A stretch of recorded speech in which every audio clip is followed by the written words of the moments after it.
Welcome to Get Paid for Your Pad, the definitive show on Airbnb hosting, featuring the best advice on how to maximize profits from your Airbnb listing, as well as real-life experiences from Airbnb hosts all over the world. Welcome.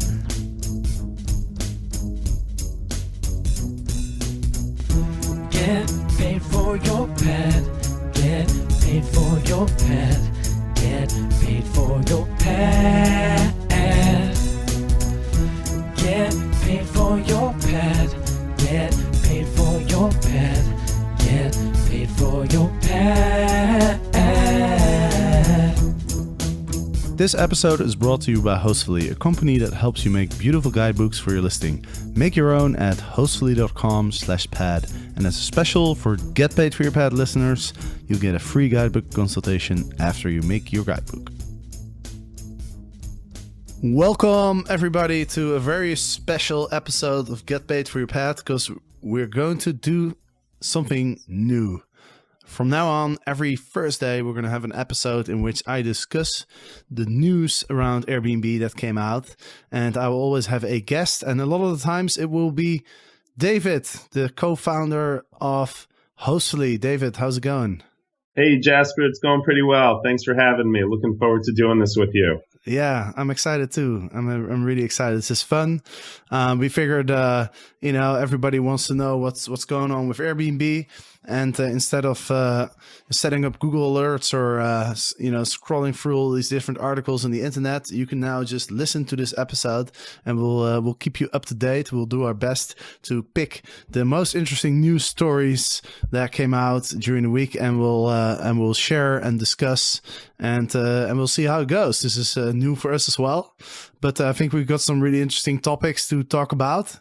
And I think the first thing we'll start with is that Brian Chesky, the CEO of Airbnb, he asked a question on Twitter, and he asked, if Airbnb could launch anything in 2017, what would it be? Now, he got a lot of replies. There was a very active Twitter party going on. There was over 1,400 replies. The tweet has 555 retweets. So a lot of people got engaged, and he got a lot of ideas. Do you know how many, David?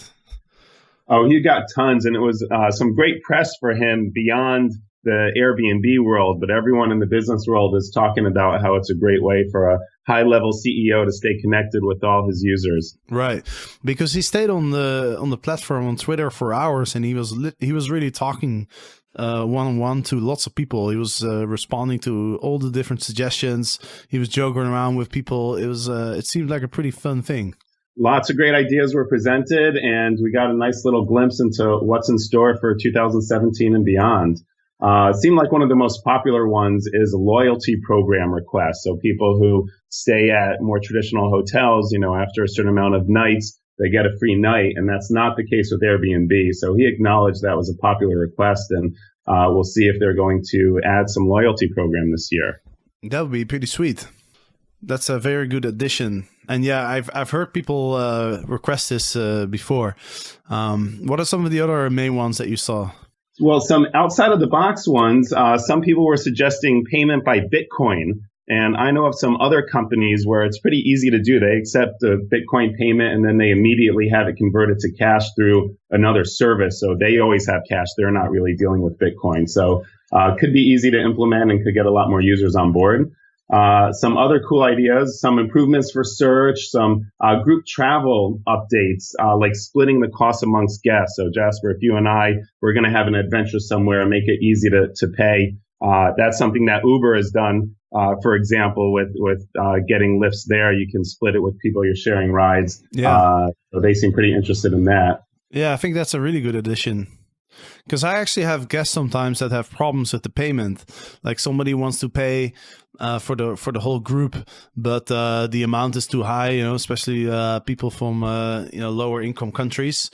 And so I get these questions sometimes where people say, "Hey, can I split up the payment or something?" And I don't think that's possible right now. Right. Another thing that was interesting, I thought, was having a validated internet speed test that would be listed on the site. I guess lots of people have had trouble with their Wi-Fi access staying at an Airbnb. And what I've seen some users do is actually do their own speed test and then take a screenshot of that and put that in the photo section of their listing so they can, validate, hey, this is what the Wi-Fi speed is. But if Airbnb did something themselves where they validated it, that would be a cool feature for them to add. Yeah, definitely. I'm actually one of those people who put a screenshot of their internet speed in their picture. I don't know if you got the idea from me, but in fact, I do always ask the Airbnb host before I make a booking. That's one question that I always ask them: how fast is your internet? And sometimes, if I'm not convinced, I even ask them to put up a picture in their Airbnb listing. So because the internet speed is so important to me. Mm-hmm. Yes. So I totally get that one. Also, I see that some of the most popular questions were about experiences, which is kind of confusing because they've already launched that. Yeah, I think there's a lot of questions about it, though, because they just launched with something like 10 or 12 cities and not a ton of experiences. So everyone's excited to see what's in store for that. Right. Of course, they're expanding to 50 cities, they said, by the end of this year. And it seemed like peer-to-peer dining as part of the experiences was a popular request. And they want to try to formalize that, have it so one person can cook dinner have a dinner party for 10 and everyone pays $40 or whatever. And then you have this real in-home, intimate dining experience versus going out at a restaurant. Yeah, that sounds really good. There's already a few platforms that do that, right? I think one's called Eat With.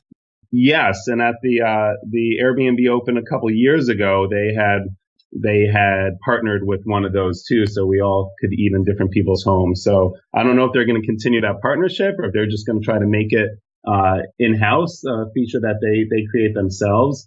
On a related note, they did talk about at this year's Airbnb Open an integration with Resy, which is a sort of competitor to OpenTable to do local restaurant reservations. So I think they're going to expand on that in a number of places. And I actually just read they became an investor in Resy. So they're branching out and not just doing stuff themselves, but investing in other travel companies that are related to their focus. Mm-hmm.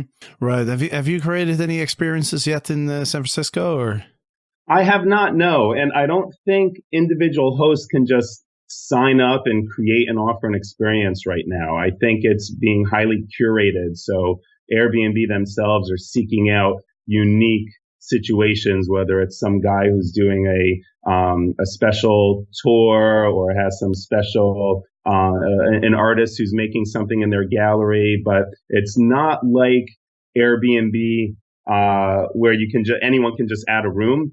You can't just suddenly offer a tour yourself. Airbnb is highly curating it right now. Interesting, because I actually do see, and I think this might differ for different cities, but on my Airbnb listing, and I'm looking at right now, there is a tab called Experience Hosting where I can create an experience. Apparently, I haven't done it yet, so I don't know what happens. Maybe you can create it, and then they'll contact you or something, and they'll go through the experience and see if it's suitable. I don't know, but there's definitely a button on my Airbnb listing here in Amsterdam.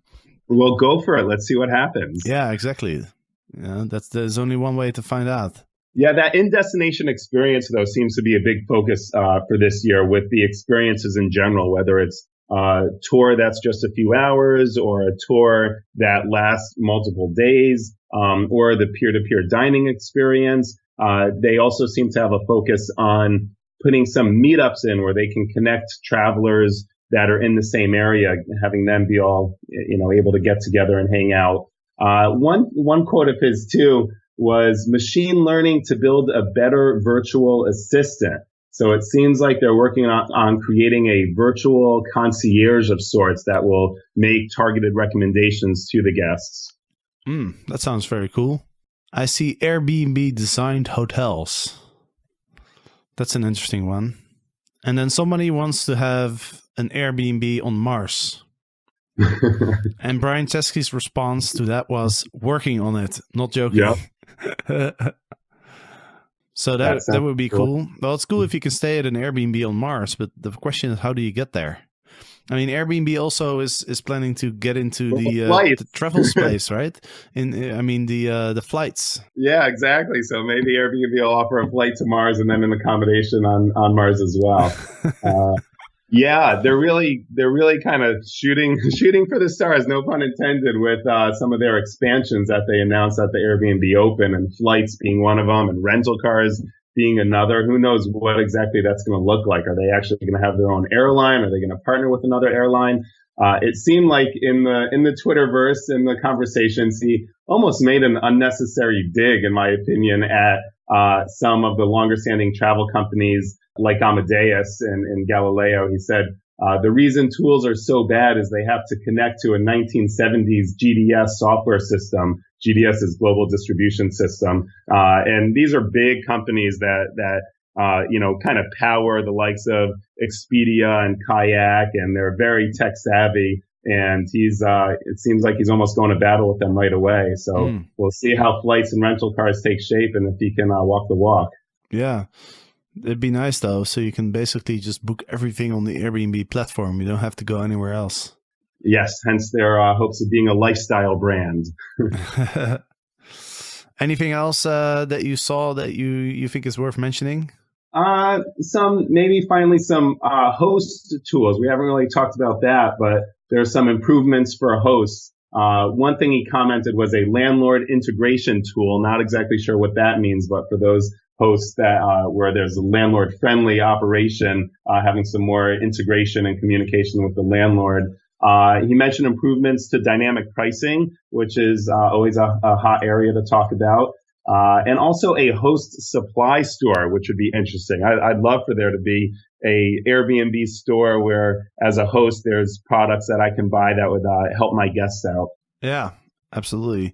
And I wonder if you can get those products for free, because I'm sure there's this thing called product placement, where companies like big brands, they want their products to be placed in places where that see a lot of traffic, especially if it's the type of traffic that will be interested in their brand. Absolutely. That's a very clever idea. I know that Tuft and Needle, the mattress company, they had done a free giveaway of their mattresses to some hosts last year because they wanted guests. In theory, the host would be promoting that mattress to the guests, and now all the guests are trying out a Tuft and Needle mattress. So right. I think there's a lot of opportunity for that.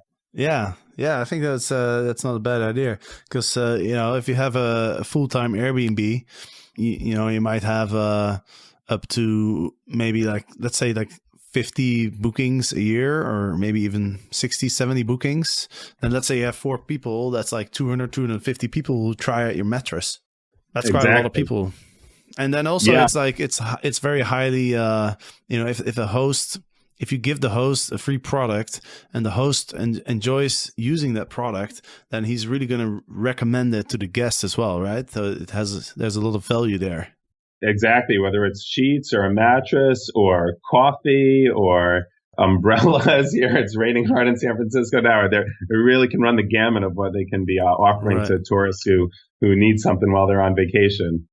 I see an interesting suggestion here. Full boss experience. Book home, black car pickup, private chef, in-home massage, private trainer in one swipe. Nice. That sounds fun. Awesome. I see somebody talking about car rentals as well. You can rent your car through Airbnb. That would be useful. Yeah. Lots of interesting ideas.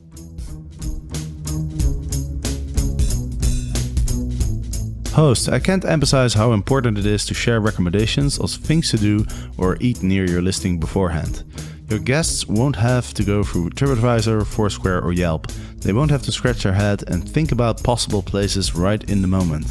I've been using Hostfully to create an online and printable guidebook to show my guests my favorite coffee places in Amsterdam. They use my recommendations and I'm getting fewer questions from my guests as a result. I've also included screenshots of my guidebook on my Airbnb listing as a way to differentiate my listing from others. So make your own guidebook at hostfully.com/pad.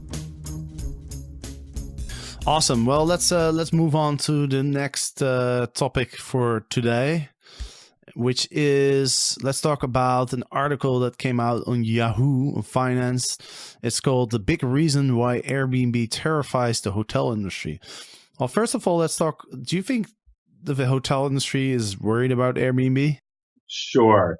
Lots of hotels say they aren't, but of course they are. They keep creeping into their space, and they have more accommodations now by far than any other hotel. So they're here to stay and playing in that hotel space, and of course they're a major player now. Right, I agree. And this article came out just a few days ago, and which is interesting because it shows lots of graphs and lots of numbers, which is always interesting, and it compares the number of listings to all the big hotel chains. So Airbnb has 3,150,000 listings right now.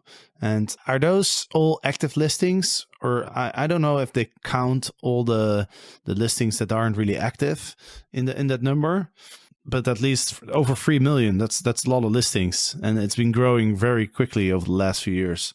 Yeah, there's always questions about how that data gets scraped and might count what people call zombie listings that were put up for like the Super Bowl here in San Francisco last year and then never taken down. So it's not a real listing, but it's still on the website. So not exactly sure where that number comes from, but no matter where, it still is a lot. And at 3 times the amount of the Marriott, it's, even if some of them are bogus listings, it's still clearly the leader. Yeah, it's 3 times the Marriott. And I guess Marriott is the biggest hotel company in the world. Well, I guess Airbnb now is. Well, they're not really a hotel.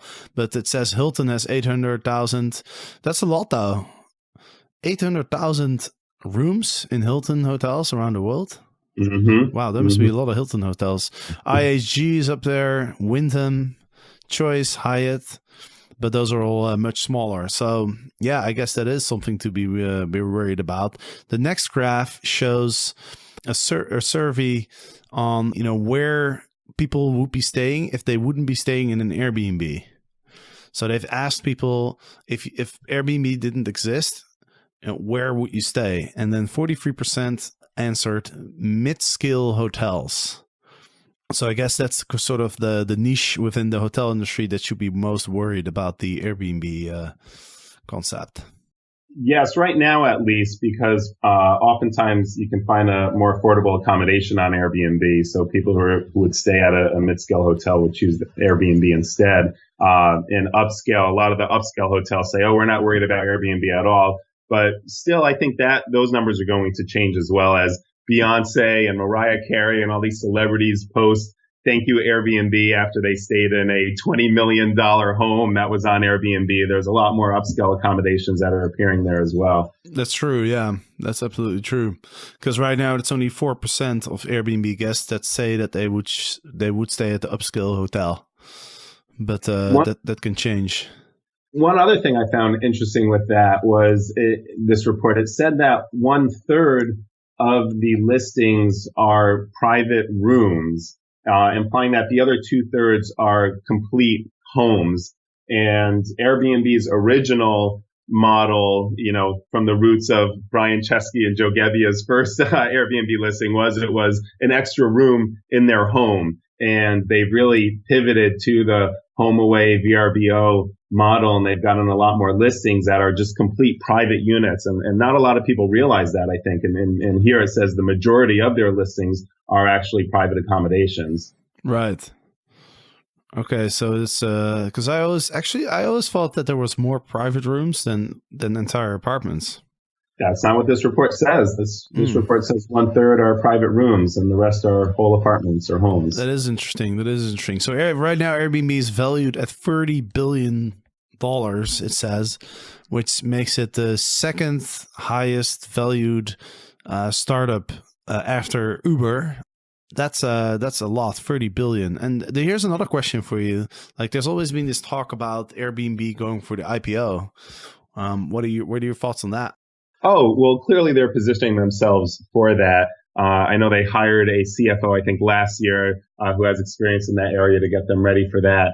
But I think a bunch of regulatory issues need to play out first. So some more, hopefully things are settled here and taken care of in San Francisco for a while. We'll see what happens in New York, but all around the world, I think over this year, they'll see how those regulations take place. And also they just launched experiences. So we'll see how that goes. Right. And then once things are a little more steady, I think they'll be in better shape for an IPO.